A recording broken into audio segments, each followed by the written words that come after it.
नाज़रीन कोटकी का breaking news अवां सां शेयर कंदा रहूं। कोटडेजी खां इहा ख़बर आहे, अवां सां शेयर कंदा रहूं। नेशनल हाईवे ते रोड हादसे में ज़ख़्मी थियल नौजवान फोत थियो आहे।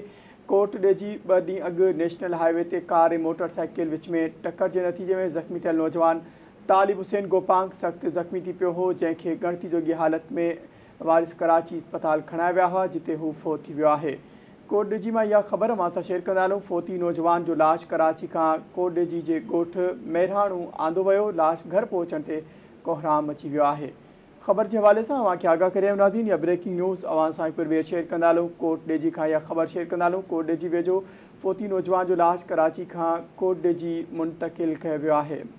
अफ़सोसनाक ख़बर आहे, अवां सां शेयर करे आहियूं नाज़रीन, या ब्रेकिंग न्यूज़ हिकु बार ॿीहर अवां सां शेयर कंदा रहूं। कोटडेजी का कोटडेजी भरिसां नेशनल हाईवे ते रोड हादसे में ज़ख़्मी थियल नौजवान फोत थियो आहे।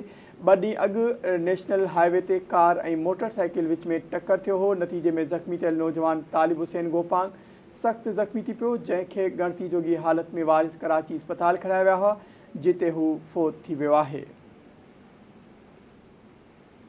फोती नौजवान जो लाश कराची का कोटडेजी जे ॻोठ मेहराणू आंदो वियो। घर पहुचण ते लाश कोहराम मची वियो आहे। पुलिस कार ड्राइवर के कार समेत आज़ाद करे छॾियो आहे। फोती नौजवान जे वारसनि जो पुलिस ख़िलाफ़ एहतजाज